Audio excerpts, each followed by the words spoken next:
ఇండియాలోనే #1 varicose veins hospital Avis vascular centre. నమస్తే రమగారు. నమస్తే జయ. రమగారు, శ్రావణ మాసంలో వచ్చే అమావాస్య కూడా చాలా ముఖ్యమైన రోజు అంటారు కదా.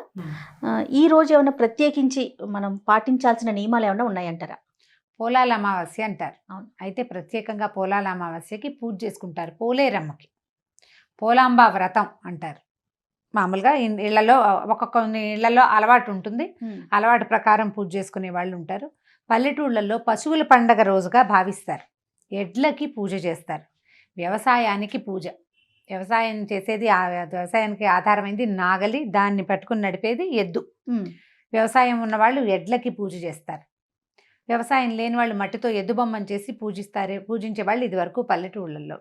ఇప్పుడు వ్యవసాయానికి ఎడ్లతోటి చేయటం మనకి తగ్గిపోయింది. అవునండి. మెషిన్లు వచ్చేసినాయి, ట్రాక్టర్లు వచ్చినాయి, ఇప్పుడు ఏదో పవర్ టిల్లర్లు అవి ఇవి రకరకాలు వచ్చినాయి. కానీ సంప్రదాయమే. కానీ ఎద్దుకి బసవడుగా భావించి పసుపు బొట్టు పెట్టి కాస్త మెడలో దండేసి వాళ్ళకి ఉలవలు దాణా అవి ఏమైనా తినిపించి శ్రద్ధగా చేసుకుంటారనమాట. అయితే ఈ పోలంబ వ్రతము సంతానార్థులైన ఆడవాళ్ళు సంతానం బాగుండటం కోసం చేసుకుంటారు. పోలమ్మ అంటాం, పోలేరమ్మ తల్లి మనకు తెలుసు కదా. పిల్లలకి బాగుండాలని పోలేరమ్మకి దండం పెట్టుకుంటారు. పోలమ్మకి దండం పెడితే పిల్లలు బతికి బాగుంటారని చెప్తారు. అయితే దీనికి పూజ చేసే విధానం కూడా కొంచెం ప్రత్యేకంగా ఉంటుంది. ఈ పోలంబ వ్రతానికి కంద పిలకకి పూజ చేస్తారు. కంద చెట్టుకే పూజ. కంద బయటికి ఆకుపచ్చగా చెట్టు కనపడుతుంటుంది, కింద పెద్ద దుంప తయారవుతుంది. కొత్త పిలకలు వచ్చాకే పై చెట్టు వాడుతుంది. అట్లా సంసారం పెరుగుతుందని కంద మొక్కకి పూజ చాలా ప్రధానమైంది. అవును రమ్మగారు కదా, గుర్తొచ్చిందా? ఎందుకు అంటున్నానంటే మా ఇంట్లో ఉంది కంద మొక్క. మా ఫ్లాట్స్ లో ఉంటారు వేరే ఆంటీ వాళ్ళు తీసుకున్నారు లాస్ట్ ఇయర్. మొక్క కావాలి పూజ చేయాలని గుర్తొచ్చింది. పూజ చేసుకుంటారు. పిలకలు వచ్చాకే పై చెట్టు వాడుతుంది అనమాట. అంటే సంసారం మారాకు తొడిగినాకే ముందుది ఆగటం, పిల్లలు కలగటం, మరి తర్వాత వంశాభివృద్ధి జరగటం. దాంతో పాటుగా ఇలా పూజ కనుక చేసి అమ్మవారికి కట్టినటువంటి తోరాన్ని పిల్లలకి కడితే వాళ్ళకి దోషాలు అవి తొలుగుతాయని చెప్తారు. ఈ రకరకాల పద్ధతులు. ఇందులో సంతానం కావాల్సిన వాళ్ళు కూడా ఆడపిల్లలు అయితే గారెలు, మగపిల్లలు కావాలంటే బూరెలు నైవేద్యం పెట్టాలని చెప్తారు. 9 రకాల పిండి వంటలు చేసి పెడతారు. 9 రకాల కూరగాయలు వేసినటువంటి శాకాన్ని అమ్మవారికి నివేదన చేస్తారు. శాకాన్నం కూరగాయలు వేస్తారు. మన గుమ్మడి, బూడిద గుమ్మడి, తెల్ల గుమ్మడి, సొర, తర్వాత చిక్కుళ్ళు, ఇప్పుడు టమాటాలు వేసుకుంటున్నాం అనుకో, అన్ని రకాలు అట్లా అన్నీ వేసి 9 రకాల కూరలతో చేసినటువంటి పులుసన్నాన్ని అమ్మవారికి నైవేద్యం పెడతారు. ఇది ఒక విధానంగా చేస్తారు. అక్కడి నుంచి ఇడ్లీ పిండి చేసుకుంటాం కదా మనం. ఉప్పుడు రవ్వ వేయకుండా బియ్యపు రవ్వ వేసి పిండి పెడతారు. మినపప్పు నానబోసి రుబ్బుకోవటం, 1కి 2 బియ్యపు రవ్వ కూడా నానబెడతారు. బియ్యపు రవ్వ కలుపుతారు. ఇడ్లీ పిండిలాగా తయారవుతుంది కదా. దాన్ని పనసాకులతోటి చిన్న బుట్టలాగా కుడతారు.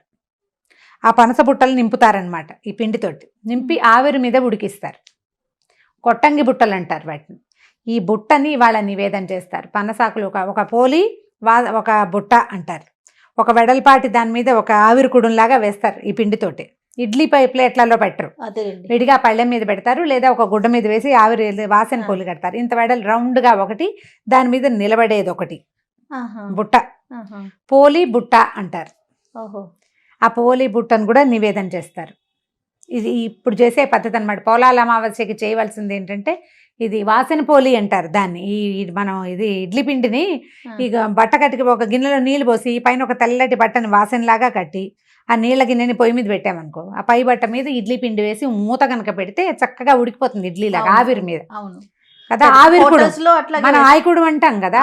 ఆవిరి కుడుంని వీళ్ళు ఏమంటారంటే పోలి అంటారు. వాసన కట్టిన పోలి. ఈ పోలి బుట్ట ఇవి 2 నివేదన చేస్తారు. కంద పిల్లకకి ప్రధానంగా పూజ చేస్తారు. ఇవి ఇళ్లల్లో అలవాట్లు ఉన్న వాళ్ళు చేసుకునేది. వాళ్ళ ఇంట్లో అలవాటు ఉంటే ఆ ఇళ్లలో ఉన్న అలవాటు ప్రకారము చేసుకుంటారు. దీనికి ఒక అనుబంధంగా చెప్పే కథ కూడా చాలా ఇంట్రెస్టింగ్గా ఉంటుంది. కథ చెప్పుకుందాం తర్వాత. ఇంకా ఇప్పుడు చేసేది ఏంటంటే గారెలు బూరెలు నివేదన చేస్తారు. ఒక పెద్ద ముత్తైదువు బహుసంతానవతి, ఎక్కువ మంది పిల్లలు మనవల్ని ఎత్తిన వాళ్ళు ఎవరికైనా కూడా వాళ్ళని పోలేరమ్మగా భావించి పసుపు రాసి బొట్టు పెట్టి ఒక చీర, రవికల బట్ట అట్లా ఏదైనా ఇవ్వటం, వాయనం ఇవ్వటం. ఆవిడికి ఎక్కువ మంది పిల్లలున్న తల్లులకి గనక నమస్కారాలు చేస్తే అప్పుడు ఈ సంతానం బాగా కలుగుతుందని, పిల్లల తల్లులకే ఇవ్వాలని శాస్త్రం అన్నమాట. కొత్తగా పెళ్ళైన వాళ్ళకి అట్లా ఇవ్వరు వాయనం. ఓ పిల్లాడు ఉన్న వాళ్ళకి కూడా కాకుండా 2-3 పిల్లలు ఉన్న వాళ్ళు, లేదా మనవల్ని ఎత్తిన మామలు ఇప్పుడు బహుసంతానవతులు ఎక్కడొస్తారు మనకి? అమ్మమ్మలు మా అమ్మలు ఎవరైనా ఉండాలి. ఇప్పుడు ఇవాళ రేపు ఉన్న అమ్మమ్మలు కూడా ఒక అమ్మాయి ఉన్న అమ్మమ్మ కూడా ఉండొచ్చు. అవునవును. ఈ కాలం తగ్గింది కదా, ఇప్పుడు పిల్లల్ని గంటమే తగ్గిపోయింది మన దగ్గర. ఇట్లా చేసుకుంటారు పూజ. ఈ కంద పిల్లకని తెచ్చుకోవటము, ఒక చోట ముందు ఆవు పెడతో చక్కగా అలికి ముగ్గేసి కంద పిల్లకని మధ్యలో పెడతారు.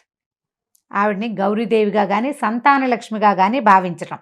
ఈ రెండిట్లలో చెరొక పూజా విధానం చేస్తారు. నిత్యగౌరి పూజా విధానం లాగా కందగౌరీ పూజయామి అంటారు, లేదా కంద లక్ష్మి అయితే లక్ష్మి లేకపోతే గౌరీ, వాళ్ళ ఇంట్లో అలవాటుని బట్టి పూజ చేసి 3 తోరాలు 3 లేదా 4, మనకి 2 పిల్లలు ఉన్నారనుకో, పిల్లలిద్దరికీ చెరుకో తోరం, మనకో తోరం, అమ్మవారికో తోరం, అట్లా 4 తోరాలు కట్టి పసుపు తాడుకి చిన్న పసుపు కొమ్ములు కడతారు, చిట్టివి పసుపు కొమ్ములు కట్టి తోరణాన్ని అమ్మవారికి సమర్పిస్తారు. ఆ ఉంటే అమ్మవారి మీద వేసిన కంద మీద వేసినటువంటి తోరాన్ని మనం కట్టుకోవటం, అప్పుడు కథ వినాలి. కథ అయిపోయాక తోరాలు తీసి పిల్లలకి కనుక కడితే, చిన్నపిల్లలకి మొల్లో కట్టినా కూడా ఈ గ్రహదోషాలు అవి లేకుండా, బాలారిష్టాలు లేకుండా పిల్లలు ప్రమాదాల బారిన పడకుండా పెరుగుతారని నమ్ముతారనమాట. బాగుంటుంది. మనం ఇప్పుడు విడిగా మనకు అలవాట్లేదు, మనం ఎప్పుడు చేయలేదు, ఇది ఒక ప్రత్యేక పూజ, అమావాస్య నాడు పూజ చేసే విధానము అనేది జ్ఞాపకం పెట్టుకుని దండం పెట్టుకుంటే సరిపోతుంది అంతే. పెద్దగా పూజ చేసే అలవాటు లేదనుకో, ఈ అలవాటు లేని వ్యవహారాలు చేయమని నేనైతే ఎంకరేజ్ చేయను. అవును, చేస్తారు. ఇట్లా పద్ధతి ఉంటే చేయమంటారు, పద్ధతి ఉంటే మానేసుకోకుండా చేసుకోండి. మా అత్తారింట్లో ఉంది కానీ నాకు అలవాటు లేదు చేయ, నాకు చేత కాలేదు. అంటే ఇవి మొదట్లో రావాలి, ఇప్పుడు పెద్ద పిల్లలు పెద్దవాళ్ళు అయిపోయారు, నేను పెద్ద అయిపోయాను. మా అత్తవారి ఇంట్లో చేసుకుంటారు, చెప్పారు కానీ నాకు దగ్గరుండి పూజ చేయించేది. మా గది వాళ్ళది చిన్న సెట్ తేడా. దాంతో మా పుట్టింట్లో అసలు లేనిది అత్తవారింట్లో ఉందనుకో, ఎవరైనా ఒకళ్ళు ఉండి చేయిస్తే, నాకు మంగళగౌరి వ్రతాలు అవి మామగారు అట్లా నేర్పించారు, దీని సంగతి తెలీదు. ఓకే, మొదట తొలినాళ్లలో చేయించలేదు, పిల్లలు పుట్టాక చేసి ఉండొచ్చు, అప్పటికి ఆవిడ పెద్దవారు అయిపోయారు, నేను చేయలేదు కానీ దొరకలే మీకు. కానీ నాకు తెలుసు ఖచ్చితంగా ఇలా చేస్తారని. నేనేం చేస్తానంటే దీని రోజున నిత్యగౌరి చేసుకుంటాను కదా, అప్పుడు సంతాన లక్ష్మి స్తోత్రం కూడా చదువుకుంటాను అనమాట. సంతాన లక్ష్మికి ఒక శ్లోకం ఉంటుంది, అదొకటి చదువుకుంటాను 11 సార్లు. అదే అట్లా అలవాటుగా చేసేసుకున్నాను. ఇలా పూజ చేసే విధానం నాకు ప్రాక్టీస్ లేదు. ఓకే, ఎవరికి అలవాటు ఉంటే వాళ్ళు చేసుకోవచ్చు. ఇప్పుడు మన దగ్గర మనం అత్తవారి ఇంట్లో మనం ముందుకు తీసుకెళ్తే మన నుంచి మన తర్వాత వాళ్ళు తీసుకెళ్తారు. మనకు అలవాటు అయితే పిల్లలకు తెలుస్తుంది కదా, నాకు తెలియలేదు. ఓకే, నేను అందుకని నేను చేసే విధానం ఏంటంటే, వాళ్ళ జ్ఞాపకం పెట్టుకుని ఈరోజు పోలాల అమావాస్య, ఇప్పుడు ఈ పోలాంబ వ్రతం చేసుకోవాలి, పోలేరమ్మ తల్లిని తలుచుకోవటం, పిల్లలు జాగ్రత్తగా ఉండాలని ఒకసారి తలుచుకుని దండం పెట్టుకోవటం, అట్లా అలవాటు చేసుకున్నాను అనమాట. పూజ రాదు కదా మనకి. అవునవును. మరి కథ చెప్పుకుందామంటే, కథ చెప్తాం. పూర్వం ఒక రైతు కుటుంబంలో 7 అన్నదమ్ములు ఉండేవాళ్ళు. 7 అన్నదమ్ములకి పెళ్ళిళ్ళైనా 7 తోడుకోడళ్ళు ఉండేవాళ్ళు. వీళ్ళంతా ఈ పోలాల అమావాస్య వ్రతం చేసుకోవాలనుకునేవాళ్ళు. అయితే ప్రతి సంవత్సరము ఆఖరి కోడలికి ఓ పిల్లాడు పుట్టి, ఆ అమావాస్య అప్పుడే పిల్లవాడు పోయేవాడు. మళ్ళీ ఏడాదికి మళ్ళీ పిల్లాడు పుట్టేవాడు, చంటో వెంటో పిల్లవాడు కాస్త పోయేవాడు. అట్లా 7 పిల్లలు పోయారు, లేదా 6 పోయారు. 7వ సంవత్సరము ఆవిడ బెదిరి, ఈ పిల్లాడు కూడా పోతాడని కొంచెం కొన ఊపిరితో ఉన్న బిడ్డని చాపలో చుట్టేసి గదిలో లోపల పెట్టేసేసి తలుపు గడి బయటకు వచ్చేసింది. అంతా బాగానే ఉందనుకున్నారు తోడుకోడళ్ళు. వాళ్ళందరితో కలిసి నోచేసుకుని పూజ చేసేసుకున్నాక సాయంకాలం ఇంటికి వచ్చి ఆ కథాక్షింతలు చేత్తో పుచ్చుకొచ్చి ఏడుస్తూ ఈ పిల్లాడు కాస్త అయిపోయిన పిల్లాడిని చంకనేసుకుని ఆ చాప చుట్టూ ఎత్తుకుని శ్మశానానికి ఏడుస్తూ వెళ్తుంటే పార్వతీ పరమేశ్వర్లు వ్యాహ్యాళికి వెళ్ళి అక్కడ కనిపించారు. ఏమమ్మా ఎందుకు ఏడుస్తున్నావు, బాధపడుతున్నావు, ఏమైందమ్మా అని అడిగితే, మీరు ఆర్చేవాళ్ళ తీర్చేవాళ్ళ అందట.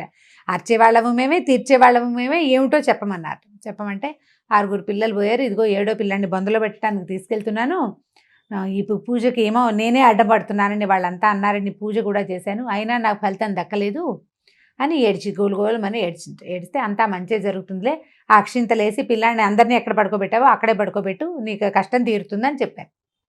కథాక్షింతలు చేత్తో పుచ్చుకుని ఉంది కదా, ఈ పిల్లాన్ని ఎత్తుకొచ్చిందిగా, ఎక్కడైతే ముందు పిల్లల్ని పాతి పెట్టారో ఈ పిల్లాన్ని కూడా అక్కడే పెట్టి ఈ అక్షింతలు చల్లేసరికల్లా ఈ పక్కల పడుకున్న పిల్లవాడు మెలకు కదిలేడు. ఆ 6 పిల్లల్ని పాతి పెట్టిందే, పిల్లలందరూ లేచి వచ్చేసారట. అందులో లేచి వచ్చేస్తే ఆవిడ ఆ పిల్లల్ని వేసుకుని ఇంటికి వెళ్ళి, ఆ పిల్లల కోడిలాగా అంతమంది పిల్లల్ని వేసుకుని వస్తున్న తోడుకోడల్ని చూసి అందరు ఆశ్చర్యపోయారు. సరిపోయి తోడుకోవడంతా క్షమాపణ అడిగారు, నీ వల్లే మా వ్రతం పాడవుతుంది అని అన్నారు కదా. తెగదిట్టేవారు. ఇప్పుడు వ్రతం కాదు ప్రధానమైంది, తల్లులకు కావాల్సింది పిల్లలు, సంతానం ముఖ్యం కదా. అది సంతానం కోల్పోయి బాధపడుతుంటే మా వ్రతం పోయిందని మేము ఏడ్చాము, మాది తప్పేనని అందరూ దండం పెట్టారు, అమ్మాయికి క్షమాపణ అడిగారు. ఆ తర్వాత కాలం అంతా ఆవిడెప్పుడు ఈ పోలాంబ వ్రతం చేసుకునేది. పోలేరమ్మ తల్లి ఆ పిల్లల్ని కాపాడిందని చెప్తారు. ఈ పోలేరమ్మ ఏంటంటే మనకి గ్రామ సరిహద్దుల్లో ఉండే అమ్మవారు. ఇప్పుడు గ్రామ సరిహద్దులు అనగానే సాధారణంగా గ్రామాల చివరి భాగాలే శ్మశానాలుగా ఉంటాయి. ఆ ప్రాంతాన్ని పోలేరమ్మ రక్షిస్తుందని, జబ్బులు అవి రాకుండా కాపాడుతుందని చెప్తారు. ఈ కథ చెప్పుకుని అక్షింతలు వేసుకుంటారు. ఈ వ్రత కథ ఇదే. చిన్న చిన్న ఆరోగ్య సమస్యలు ఉన్నా కూడా రమ్మగారు పోలేరమ్మకి మొక్కుకుంటూ ఉంటాం కదా. మొక్కుంటాం. పోలేరమ్మకు మొక్కుతారు. ఏం చేస్తారు, వేప మండలు అవి తెచ్చి కడతారు. గ్రామదేవత కదా. మేమేం చేస్తాం అంటే కొంచెం గంగానమ్మకి మొక్కుకునే అలవాటు కూడా ఉంటుంది. పోలేరమ్మకి పాయసం, గంగానమ్మకి పెరుగన్నం అంటారు. పోలేరుకి పాయసం కావాలని ఆవిడ గ్రామదేవత రక్షిస్తుంటుంది. రక్షణ కావాలి శక్తులలో ఆవిడ ఒకతనమాట. అయితే అలాంటి శక్తిని కనుక సంవత్సరానికి ఒక్కనాడు జ్ఞప్తి తెచ్చుకుని పూజిస్తే, మనం ఉండేది గ్రామాల్లో కాదు సిటీలలో అయినప్పటికీ కూడా పిల్లలు తరచూ పడిపోతారు, రోడ్డు మీదకి వెళ్ళంగానే పడతారు, ఓసారి పడితే పదే పదే పడుతూ ఉంటారు. అలాంటి సమస్యలు తగ్గిపోతాయి. ఈ అమ్మవారికి మనం కందపిల్లకి పూజ చేసాం కదా, అక్కడ ఈ తోరాలు పెట్టి ఆ పసుపు దారాలను, పెద్ద పెద్ద దారాలు ఏం కట్టరు, 3 పొరలు వేస్తారు అంతే. దానికి ఒక చిన్న పసుపు కొమ్ము కడతారు. అది చిన్న పిల్లలైతే మొల్లో కడతారు, పెద్ద పిల్లలు అయితే మెడలో వేసేస్తారు. మెడలో వేసేస్తే ఒక 3 రోజులు అట్లా ఉంచుతారనమాట. అది రక్షణ ఇస్తుందని, పిల్లల తాలూకు ఆరోగ్యాల సమస్యలు అవి రాకుండా కాపాడుతుందని. పోలాల అమావాస్య వ్రతం చేసుకునే విధానం ఇది. ఎవరింట్లో ఉంటే వాళ్ళు చేసుకోండి. వాళ్ళు వ్రతం లేదు మన దగ్గర, మనకు అలవాట్లేదు, ఈ చెప్తున్న కథ ఉందా, ఇది ఎంత ఇంట్రెస్టింగ్గా ఉంది, అది ఒకసారి విని ఒక దండం పెట్టుకోండి అంతే. రైట్ రమ్మగారు, థ్యాంక్ యూ. నమస్తే. నమస్తే జీ.